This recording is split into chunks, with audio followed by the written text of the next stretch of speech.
नमस्कार दोस्तों। आज की वीडियो में हम जानेंगे कि जब आप कस्टमर से बोरोवर से फर्स्ट मीटिंग करने जाएं एज अ सेल्स मैनेजर या रिलेशनशिप मैनेजर, तो क्या डिस्कशंस आपको वहां पे बैठ के करनी है इनिशियल मीटिंग के अंदर। तो मैंने जो गाइडलाइंस यहाँ पे दी हैं वो काफ़ी ब्रॉडर सेंस में है, तो आपको प्रैक्टिकली अप्लाई करके देखना है कि आपके वहाँ पे मीटिंग पे क्या माहौल है, बोरोवर कितना इंटरेस्टेड है, कैसे आंसर कर रहा है, कैसे नहीं। तो उसके हिसाब से आप अपने क्वेश्चंस को कम या ज़्यादा कर सकते हैं मीटिंग के प्रैक्टिकल सिनेरियो के हिसाब से, राइट। तो चलिए स्टार्ट करते हैं। तो देखिए, जो ये क्वेश्चन आंसर्स हैं, तो कोई बोरोवर को जब आप मीटिंग पे डिस्कस करते हैं फर्स्ट टाइम, क्योंकि आपने एक इंप्रेशन बनाना है, बैंक के फेस है, तो आपका इंप्रेशन बहुत अच्छा जाना चाहिए। तो अच्छी ग्रीटिंग से अच्छी तरह से उससे शुरुआत करेंगे। तो ये क्वेश्चन आंसर एक फ्लो में चलने चाहिए। ऐसे नहीं होना चाहिए कि ये क्वेश्चंस एक आपके लिए बेसिकली एक आइडिया है, आपके बैक ऑफ द माइंड ये चलना चाहिए कि मेरे को इन चीज़ों की जानकारी लेनी है। अब ये जानकारी कोई क्वेश्चन आंसर राउंड की तरह नहीं लेनी कि कोई क्वेश्चन पेपर दिया है और उसका क्वेश्चन आंसर राउंड चला दिया उसके साथ। बातों बातों में डिस्कशन करते करते, शेयरिंग करते करते, नॉर्मल बातें करते करते आपको ये क्वेश्चन साथ में निकाल लेने हैं। तो जस्ट वीडियो से आइडिया ये है कि ये बातें आपको पता होनी चाहिए as a sales manager, right. और कोशिश ये होनी चाहिए कि आपको कस्टमर से फर्स्ट मीटिंग में ही आपको ये सारी बातें समझ में आ जाए। तो जब आप किसी कस्टमर से मिलते हैं, तो जो आपका पहला सवाल होना चाहिए नॉर्मल, जैसे इंट्रोडक्शन के बाद, कि जनरल इंट्रोडक्शन के बाद, कि उसका बोरोवर के बारे में बैकग्राउंड समझना। क्योंकि आप एक कस्टमर को बैंक के साथ जोड़ने जा रहे हो। जब आप किसी कस्टमर को बैंक के साथ जोड़ते हो, तो उस कस्टमर का पूरा चिट्ठा आपको पता होना चाहिए कि कस्टमर क्या है, कौन सी फैमिली है, कहाँ रहती है, क्या करती है काम, क्या बैकग्राउंड है उनका, किन किन से उनकी जान पहचान है। ये सब चीज़ें बहुत मायने रखती हैं। अगर आपने किसी कस्टमर को टोटलिटी में जाना, कल को कोई कस्टमर डिफॉल्ट करता है, कुछ करता है, तो बहुत सारी चीज़ें फैक्टर होते हैं कि हम उसकी कम्युनिटी, उसकी सोसाइटी से कॉन्टैक्ट करते हैं, वह कहाँ रहता है, वो बैकग्राउंड वेरिफिकेशन, मार्केट वेरिफिकेशन, बहुत कुछ करना होता है। तो उसका बैकग्राउंड, उसकी फैमिली का बैकग्राउंड अच्छे से समझे कि कौन से परिवार से आता है वो, कौन सी जनरेशन बिजनेस में इन्वॉल्व है, कितने साल हो गए उनको काम करते हुए, और जो प्रमोटर्स अभी काम कर रहे हैं उनकी एज कितना है। मैंने कई बार देखा है कि सेल्स टीम केस हमारे पास लॉग इन करती है, और जो प्रमोटर्स की एज होती है, जो जिनको उन्होंने गारंटर के स्ट्रक्चर में डाला होता है, तो वो कोई 65 ईयर्स का है, कोई 70 ईयर्स का है। तो सारे 60 प्लस एज के होते हैं, और उनको ये बात उन्होंने डिस्कस ही नहीं करी होती बोरोवर के साथ कि भाई सर, आपके जो अभी प्रेजेंट स्ट्रक्चर में सारे पार्टनर्स, डायरेक्टर्स या प्रॉपर्टी ओनर्स हैं, वो सबकी एज ज्यादा है, तो आपकी जो नेक्स्ट जनरेशन है, तो उनकी गारंटी की हमें जरूरत होगी। तो ये पॉइंट डिस्कस ही नहीं किया होता कि आप पहले स्टेप्स पे ही ये चीज के बारे में अवेयर हो जाए। ऑब्वियसली जब आप यहाँ पे ये क्वेश्चन डिस्कस कर रहे हैं, तो भैया आप बोरोवर को ये नहीं बोलेंगे कि सर आपकी एज ज्यादा है तो आपको गारंटी देनी पड़ेगी। भाई पहले पूरी डिस्कशन तो कंप्लीट हो जाए, पता तो लगे कि जो बोरोवर मांग रहा है और जो आप देना चाहते हो, तो वो दोनों चीजें टैली कर रही हैं कि नहीं कर रही। तो जब आपको कंफर्ट आता है, तब आपको ये आएगा कि सर आपसे एज पूछा था, आपका एज सबका ज्यादा है, तो हमें एक जनरेशन का, नेक्स्ट जनरेशन का बंदा गारंटी में हमें चाहिए होगा जिसकी एज कम हो। तो उस समय ये पॉइंट रखें सारी डिस्कशंस आपकी कंप्लीट होने के बाद। बस आपके एज पूछने का मतलब ये हो जाता है कि आपके बैक ऑफ द माइंड ये चला जाता है कि भाई ठीक है, कि कितनी एज है, कोई बंदा एडिशनल चाहिए होगा क्या, या नहीं चाहिए होगा स्ट्रक्चर में। देन काफी टाइम मैं नोटिस करता हूँ कि सेल्स टीम को, कि उनको ग्रुप फर्म्स के बारे में कोई आइडिया नहीं होता कि बोरोवर के, अब आप किसी का बैकग्राउंड समझ रहे हो तो आप उससे समझोगे ना कि सर आपका ये धंधा है, ये फर्म से आप बिजनेस कर रहे हो, तो इसके अलावा आपके फैमिली में और कौन कौन सी ग्रुप फर्म्स हैं, और कौन कौन सी एंटिटीज आपने रजिस्टर कर रखी हैं जिनके अंदर आप कोई बिजनेस कर रहे हो, इनकम जनरेट कर रहे हो। तो ये चीजें आपके लिए जरूरी है, क्योंकि अदर ग्रुप फर्म्स का आपको पता चलेगा कि क्या आप अदर ग्रुप फर्म्स को फंडिंग कर सकते हो, क्या अदर ग्रुप फर्म्स का कई बार मार्केट रेफरेंस चेक खराब होता है, पॉजिटिव होता है, वो बड़ा आइडिया लगता है। अदर ग्रुप फर्म्स में बोरोवर की वर्थ पता चलती है कि उसका एडिशनल इनकम सोर्स कितना है, उसका टोटल डेट बर्डन कितना है, क्या बिजनेस वो कर रहा है या क्या नहीं कर रहा। तो अदर ग्रुप फर्म्स की डिटेल्स हमें जानना बहुत जरूरी होता है, और सेल्स मैनेजर को नहीं पता होता कई बार। तो आपने जब उससे अदर ग्रुप फर्म्स के बारे में पूछ लिया, तो अभी देखिए कुछ नहीं बोलना। जब आपको पूरी डील उठानी है, डॉक्यूमेंट्स उठाने हैं, तो आप उसको बोल दीजिएगा कि सर आपने ग्रुप फर्म्स बताई थी ना, तो हमारे बैंक की गाइडलाइंस होती है कि हमें ग्रुप फर्म्स के सिबिल्स करने होते हैं, तो आप ग्रुप फर्म्स के केवाईसीज भी हमें साथ में दे दीजिएगा सिबल्स करने के लिए, तो साथ में ले लीजिए। तो आपका ही टाइम सेव होगा, क्रेडिट का भी टाइम सेव होगा। क्यों इस चीज की वेट करने की, क्रेडिट इसको ढूंढे, इसकी क्वेरी लगाए, तो उसके बाद ही क्लाइंट से दोबारा सेकंड शॉट में, थर्ड शॉट में डॉक्यूमेंट्स मांगे जाए, फर्स्ट शॉट में ही कंप्लीट हो जाए, राइट। तो फर्स्ट क्वेश्चन के बाद आपका सेकंड एंड सबसे टाइम कंज्यूमिंग क्वेश्चन होना चाहिए बिजनेस मॉडल के ऊपर। बिजनेस मॉडल सिर्फ क्रेडिट नहीं समझना, आपको भी समझना बहुत जरूरी है कि क्लाइंट का क्या बिजनेस मॉडल है। वो ट्रेडिंग कर रहा है, मैन्युफैक्चरिंग कर रहा है, या सर्विस सेक्टर में है, क्या सेक्टर है उसका, क्या प्रोडक्ट्स में वो डीलिंग कर रहा है, क्या सर्विसेज वो दे रहा है, उसकी यूनिकनेस क्या है, ये उससे जरूर जानने की कोशिश करें कि सर आप ये कपड़ा बेच रहे हो, ये माल आप बेच रहे हो, तो आपका एज पॉइंट क्या है कि आप किसी दूसरे कंपटीटर से किस एंगल से बेहतर हो, आपका बिजनेस के में क्या यूनिकनेस है, कोई ब्रांड है आपके पास, कोई क्वालिटी ऐसी है, कोई टेक्नोलॉजी ऐसी है, कोई मशीनरी ऐसी है, कोई लोकेशन का बेनिफिट आपको ऐसा है कि जिससे आपको कुछ एडवांटेज है। ये चीज आपके लिए एक बहुत बड़ा पिचिंग पॉइंट बनता है जब आप क्रेडिट से डिस्कशन करते हो। तो जब आप वर्किंग कैपिटल के लिए पिच कर रहे हो केस को, तो वर्किंग कैपिटल साइकिल जरूर जानने की कोशिश करें क्लाइंट का कि सर आपका वर्किंग कैपिटल साइकिल क्या है, कहां पे आपका पैसा फंसता है, क्यों आपको वर्किंग कैपिटल की रिक्वायरमेंट पड़ती है, कैसे आपका डेटर साइकिल ऑपरेट करता है, कैसे क्रेडिटर साइकिल ऑपरेट करता है, स्टॉक कितना मेंटेन करते हो, स्टॉक में ज्यादा इन्वेस्टमेंट है, डेटर्स में ज्यादा है, या क्रेडिटर्स को ज्यादा करना पड़ता है आपको पे। तो वर्किंग कैपिटल साइकिल समझना आपको अच्छे से पूछना चाहिए बोरोवर से। आपके कौन से कस्टमर्स और सप्लायर्स हैं, टॉप कस्टमर्स कौन से हैं। ऐसा तो नहीं है कि कोई आप सिंगल बंदे से ही सेल परचेज करते हो, ऐसा तो नहीं है कि आप ग्रुप फर्म से ही सेल परचेज करते हो। तो ये 2-3 क्वेश्चंस उससे हल्के हल्के तरीके से पूछ ले, ज्यादा पुश करके पूछने की जरूरत नहीं है कि उसको कोई फीलर है कि कोई इंटरव्यू चल रहा है, बट हल्के से पूछ ले कि कोई सर कस्टमर, मतलब ऐसा तो नहीं है कि आपकी जो ग्रुप फर्म्स आपने बताई थी तो आप उनके साथ ही सेल परचेज कुछ करते हो। मतलब अगर उसने बोला कि हाँ मैं करता हूं, तो मतलब पूछ लो कि सर कोई ज्यादा है पोर्शन, 5-10% है, या कोई 70-80% 90% है, मतलब डिपेंडेंसी है काइंड ऑफ, क्योंकि उससे फिर आपको पता है कि आपका केस वीक हो जाएगा काइंड ऑफ, अगर वो ग्रुप फर्म से ही सारी डीलिंग कर रहा हुआ तो, राइट। या फिर अगर टॉप कस्टमर सप्लायर में कोई कस्टमर्स ऐसे हैं कि जो मतलब एक कस्टमर पे ही से ही सारी सेल है और एक कस्टमर से ही सारी परचेज है, तो वही केस वीक हो जाता है। उसकी फैक्ट्री का एरिया ध्यान से देखें, लोकेशन कौन सी लोकेशन पे इंडस्ट्रियल एरिया है या नहीं है, ओन्ड है या रेंटेड है, पूछ लें बोरोवर से, कोई दिक्कत वाली बात नहीं है कि सर खुद की है या रेंटेड है प्रॉपर्टी। आपके इस फैक्ट्री के अलावा अदर बिजनेस प्लेसेस क्या क्या हैं, कोई गोडाउंस हैं, कहाँ पे लोकेटेड है वो गोडाउंस, पूरा चिट्ठा आपको बोरोवर का पता होना चाहिए। आपने उसको पैसा देना है, लोन देना है, ओन्ड है कि रेंटेड है, आपको उससे उसकी वर्थ पता चलेगी कि रेंट पे काम कर रहा है कि ओन्ड प्रेमिसेस पे काम कर रहा है। तो ग्रुप फर्म का बिजनेस पूछ लिया, ग्रुप फर्म में क्या डेट चल रहा है, उनके अंदर क्या सेल्स हो रही है, ये सब आपने वहां से पूछ लिया। तो ये आपको एक बिजनेस मॉडल का उसके साथ आइडिया लगाना है कि क्लाइंट का क्या चल रहा है क्या नहीं टोटल। उसके बाद थर्ड क्वेश्चन, जब आपने उसके बिजनेस को समझ लिया, उसके बैकग्राउंड से आप कंफर्टेबल हो गए, तब आप आके आइए डेट के पास कि सर कि सर अब आप बताइए कि आपका क्या चल रहा है डेट, एग्जिस्टिंग बैंकर के पास क्या फैसिलिटी चल रही है। हो सकता है कि एग्जिस्टिंग डेट वाला बंदा हो और आपसे टेक ओवर करवा के नया लोन एडिशनल लेना चाहता हो, या फिर बिल्कुल फ्रेश भी हो सकता है, तो वो फिर उसका एग्जिस्टिंग जीरो होगा, तो आपको पूछने की जरूरत ही नहीं है। तो सीधा पूछिए कि सर आपको चाहिए क्या, रिक्वायरमेंट बताइए।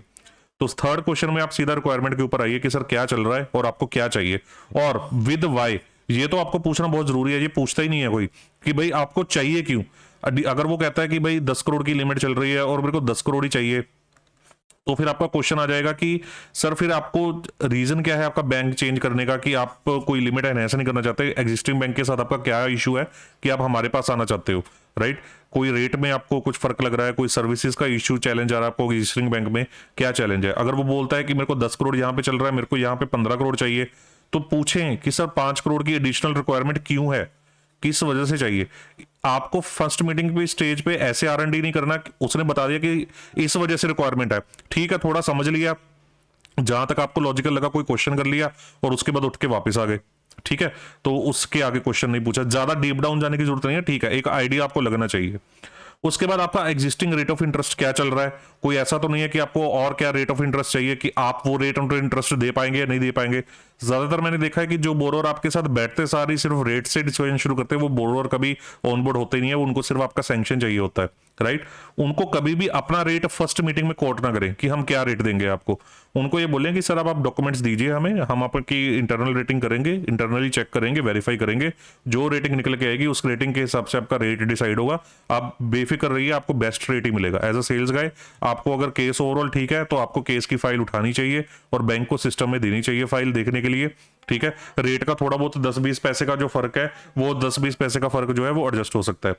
आपकी कोई स्पेसिफिक लोन प्रोडक्ट की रिक्वायरमेंट है, कोई आपको एलसी की फैसिलिटी चाहिए, कोई पैकिंग क्रेडिट की फैसिलिटी चाहिए, यहाँ पे आपकी नॉलेज भी काम करती है। अगर आपने बोरोवर का बिजनेस मॉडल अच्छे से समझा तो आप यहाँ पे एज अ सेल्स गाय उसको प्रोडक्ट पिच कर सकते हैं कि सर आपको ये प्रोडक्ट फिट रहेगा, आप ये प्रोडक्ट लेके देखिए, आपको ये सस्ता पड़ेगा, यहाँ पे आपको मैं ये बेनिफिट दिला सकता हूँ, आप ये प्रोडक्ट लीजिए, ये बेनिफिट मिलेगा। तो अगर आपको नॉलेज ही नहीं होगी प्रोडक्ट की चीजों की, तो आप यहाँ पे चुप हो जाएंगे और सिर्फ सुन के आ जाएंगे। तो यहाँ पे इसी वजह से मैं कहता हूँ कि सेल्स गाय को नॉलेज होना बहुत जरूरी है। सर्विस रिक्वायरमेंट आपकी कोई स्पेसिफिक है, कोई आपको नेट बैंकिंग में कुछ टाइप ऑफ फैसिलिटी चाहिए, कुछ आपको चेक ड्रॉप पिकअप की कुछ फैसिलिटी चाहिए, कैश डिपॉजिट की कोई स्पेशल सर्विस रिक्वायरमेंट है, तो वो सर्विस रिक्वायरमेंट जरूर जानने की कोशिश करें और अपनी ब्रांच से भी एंगेज करें कि हमें ये कस्टमर लेके आना है और ये सर्विस की रिक्वायरमेंट है और उसको ये सर्विस इस बैंक में नहीं मिल रही है, एग्जिस्टिंग बैंक में हम दे पाएंगे, तो ये हमारा एक एजिंग पॉइंट है कस्टमर को लेके आने का। जब आप कुछ यूनिक सर्विस प्रोडक्ट की तरफ से, सर्विस की तरफ से यहां पे अगर कस्टमर को कुछ बेनिफिट करवा देते हो तो एग्जिस्टिंग रेट से भी 10-20 पैसे बराबर या कम ज्यादा पे वो कस्टमर आ जाता है, राइट। देन आपको जब आपने ये समझ लिया तब आप बात करिए अपनी सिक्योरिटी की कि सर हमें सिक्योरिटी क्या देंगे, क्या कोलेटरल मिलेगी, क्या वैल्यू आएगी, कितना कवर होगा उसके ऊपर, टाइप ऑफ कोलेटरल क्या होगी, रेजिडेंस, इंडस्ट्रियल, कमर्शियल, कहां पे लोकेटेड है, आपने एग्जिस्टिंग बैंक में क्या प्रॉपर्टियां दे रखी हैं, अगर एग्जिस्टिंग एक्सपोजर चल रहा है। ऐसा तो नहीं है कि कोई प्रॉपर्टी आपने एग्जिस्टिंग बैंक से आप रिलीज करवा रहे हो हमसे, मतलब हमसे 10 से 15 करोड़ लेना है आपको, तो प्रॉपर्टियां ये वाली तो सारी दोगे ही दोगे ना, उसके अलावा एडिशनल जो होगी वो तो हो सकती है। और एक मिस्टेक मैंने कई बार सेल्स टीम को देखा है करते हुए कि कोलेट्रल जो बोरोर की होती है ना, वो बोरोर के कोई इंडिविजुअल नाम पे लैब है या कोई ग्रुप फर्म में एक्सपोजर चल रहा है उसके साथ लिंक्ड होती है, तो वो उनके बारे में उनको कभी पता नहीं होता। तो ये चीज जरूर पूछें कि आपकी जो सिक्योरिटी एग्जिस्टिंग बैंक में चल रही है, क्या इस सिक्योरिटी के ऊपर आपने कोई और लोन भी ले रखा है इंडिविजुअल नाम पे या कोई और ग्रुप फर्म में, तो वो जरूर पता कर ले, क्योंकि फिर वो लोन साथ में उठाना पड़ेगा या बोरोर को वो लोन बंद करना पड़ेगा, राइट। नेचर मैंने आपको बता ही दिया कि रेजी है, इंडस्ट्रियल है, कमर्शियल है, राइट। तो उसके बाद कोलेटरल के साथ ना उस बोरोवर से बातचीत करते करते उससे उसकी जायदाद यानी फ्री प्रॉपर्टीज के बारे में जानने की कोशिश करें कि सर और कौन कौन सी प्रॉपर्टीज हैं। कुछ तो आपने यहाँ पे ही जान लिया कि बिजनेस प्लेस ओन रेंटेड, यहाँ पे कुछ आपको पता चल जाएगा, कुछ यहाँ पे आपको पता चल जाएगा कि ये वाली प्रॉपर्टीज भी दे रखी हैं। फिर कुछ और जानने की कोशिश करेंगे सर आपकी एक हमने नेटवर्थ वगैरह भी देखनी होती है टोटल, कि और क्या प्रॉपर्टीज वगैरह हैं आपकी जो बैंक किसी भी बैंक के पास मॉर्गेज नहीं है, और मेन बात आपका रेजिडेंस मॉर्गेज में है या वो फ्री फ्रॉम मॉर्गेज है। फ्री प्रॉपर्टीज जानने से बेनिफिट होता है कि आपको कस्टमर की नेटवर्थ पता चलती है कि भाई क्या वर्थ वाला बंदा है उसके पास, कि हमें तो वो 10 करोड़ की प्रॉपर्टी मॉर्गेज करने को दे रहा है, उसके पास तो 70 करोड़ की प्रॉपर्टियां तो वैसी फ्री पड़ी हैं, ठीक है। तो जानने की कोशिश करें इस चीज को। देन सेल्स मैनेजर अक्सर गलती करते हैं कि बोरोर का सेल्स ट्रेंड कभी पूछते ही नहीं है, बोरोर की सेल हर साल डिप हो रही है और एनहेंसमेंट के लिए फाइल लगा देते हैं। भाई सेल्स ट्रेंड पूछने में आपका क्या जाता है, बोरोर से सिंपल सवाल है कि सर आपकी 23 में कितनी सेल्स हुई थी, 22 में कितनी सेल्स हुई थी, वर्बली पूछना है, और 24 में आपने क्या अचीव किया जो लास्ट ईयर क्लोज हुआ, अभी 2 महीने का अप्रैल और मई का क्या ट्रेंड चल रहा है, इंक्रीजिंग ट्रेंड पे चल रही हो या डिक्रीजिंग ट्रेंड पे चल रही हो या स्टेबल ट्रेंड है। पूछने में क्या जाता है, पूछ के पता चलता है ना। सेल्स 30-30, 40-40, 50-50% डिप हुई होती है और फाइल आ जाती है लॉगिन एनहेंसमेंट के लिए। सिमिलरली प्रॉफिट्स ट्रेंड के बारे में जानना है कि सर आपके प्रॉफिट्स इंक्रीजिंग ट्रेंड पे हैं या स्टेबिलिटी है, ऐसा तो नहीं है कि कोई बहुत डाउनफॉल हो गया। उसके बाद आपको उससे बोरोवर से हल्का सा पूछना है कि सर आपकी पेमेंट और रिसीट्स में कोई चैलेंज तो नहीं है, ऐसा तो नहीं है कि आपकी बुक्स ऑफ अकाउंट जब हमारा क्रेडिट डिपार्टमेंट स्टडी करे तो अब उसमें पता चले कि आपने क्रेडिटर्स को टाइम पे पेमेंट नहीं की हुई या डेटर्स के साथ आपके पैसे फंसे हुए हैं, कुछ बैड डेट्स हैं या स्टिकीनेस है, ऐसा तो कुछ नहीं है। ब्रीफली जान ले उससे बोरोवर से। देन उससे उसके फैमिली डेटा लेवल के बारे में पूछे अंडरस्टैंडिंग बनाने के लिए कि भाई कितना कर्जा है इस बंदे के ऊपर, ठीक है। फैमिली डेट जान लिया कि आपके इंडिविजुअल हाउसिंग लोन कहां से चल रहे हैं, ऑटो लोन कहां से चल रहे हैं, कोई और लैप लोन, प्रॉपर्टी लोन कहां से चल रहे हैं, कौन सी प्रॉपर्टी दी हुई है वहां पे, कितना डेट है, कहां से रीपे करते हैं, उसकी कमाई, उसका रीपे इसी बिजनेस की कमाई से होता है या आपकी कोई और इनकम सोर्स भी है, कुछ और इंडिविजुअल आपको कोई रेंटल इनकम आती हो या आपको कोई और कॉन्क्रीट इनकम सोर्स हो, वो जानने की कोशिश करें। यहाँ पे उससे जब डिस्कशन करें तो अगर आप के बातचीत में तो आप थोड़ा खुल गए हैं उसके साथ, तो पूछ लें कि कच्चे का क्या काम करते हैं आप, कितना काम कच्चे का होता है आप,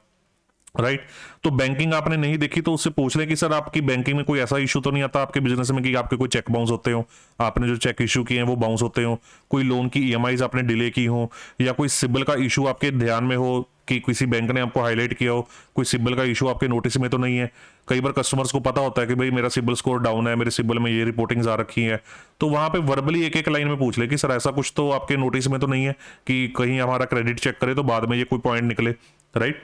तो अगर कुछ निकलता है तो बोरोर से उसी टाइम डिस्कस कर लें कि क्यों हुई थी रीपेमेंट डिलेज, चेक बाउंस क्यों हुए थे और कितने के चेक बाउंस होते हैं, ठीक है। थोड़ा बहुत आइडिया लेना, ब्रीफली एक आइडिया, इसमें कोई डीप डाउन नहीं जाना आपको, ब्रीफली हल्का एक टच करना बस पॉइंट को, ठीक है। देन अगर आप कोई लैब पॉइंट ऑफ व्यू से किसी कस्टमर को मिल रहे हैं, LAP PL BL auto loan home loan, तो वहां पे बोरोवर की आप जानिए कि सर आपकी पर मंथ ईएमआई कितनी है,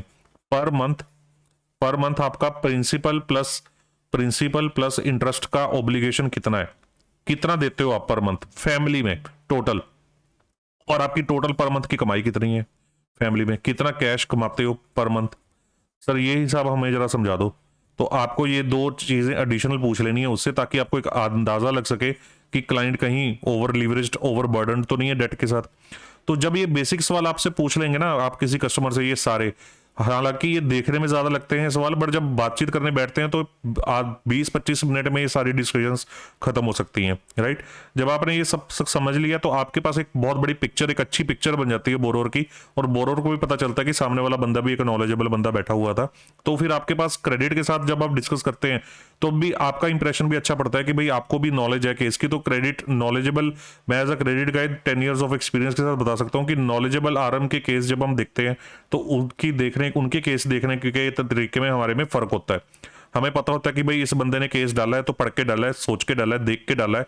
जो कोई अननॉलेजेबल बंदा जो ऐसे ही उठा के फाइल 50% सेल डिप के साथ डबल एनहेंसमेंट करके फाइल लॉगिन कर रहा है, उनकी फाइलों को तो हम बहुत ही मतलब कैजुअल तरीके से देखते होते हैं कि भाई इसने तो ऐसी फाइल कोई डाली होगी, ठीक है। फिर वो कोई पॉइंट अगर बोलता भी है तो उसके पॉइंट पे हमें कोई व्यू नहीं बनता, कंफर्ट नहीं आता, हमें ट्रस्ट नहीं आ पाता कि भाई इसने बोला है तो इसकी वैलिड है या नहीं है पॉइंट, राइट। तो ये चीजें होती हैं। जब ये सब चीजें आपने समझ ली क्लाइंट से, तो उसके बाद आपका नेक्स्ट स्टेप आता है कि क्लाइंट को बोलने कि सर आप अपनी लेटेस्ट बैलेंस शीट दिखाएं, लेटेस्ट बैलेंस शीट दिखाएं। तो नेक्स्ट वीडियो में मैं आपको बताऊंगा कि लेटेस्ट बैलेंस शीट जब आपके हाथ में वो पकड़ाएगा तो विद इन 2-3 मिनट्स या 4 मिनट्स की नजर मारते ही आपको क्या रेशियोज पे नजर मारनी है क्लाइंट की, ठीक है। तो वो नेक्स्ट वीडियो में मैं आपसे डिस्कस करूंगा। तो उसके बाद बस आपको उठना है और उस क्लाइंट को एक डॉक्यूमेंट चेकलिस्ट पकड़ा देनी है कि सर ये आपके लोन चल रहे हैं, इनका रीपेमेंट शेड्यूल दे देना, ये आपकी ग्रुप फर्म्स है ये भी दे देना, मतलब जो एडिशनल डॉक्यूमेंट आपको लगते हैं, ठीक है। तो वो वन शॉट में उसको डॉक्यूमेंट्स की चेकलिस्ट दीजिए कि सर ये डॉक्यूमेंट्स लगेंगे आपका प्रपोजल पूरा फाइनलाइज करने में, तो वही वन शॉट में उठाइए डॉक्यूमेंट, राइट। तो नेक्स्ट वीडियो में हम बैलेंस शीट को कैसे क्विकली देखना है उसके बारे में स्टडी करेंगे। Thank you very much.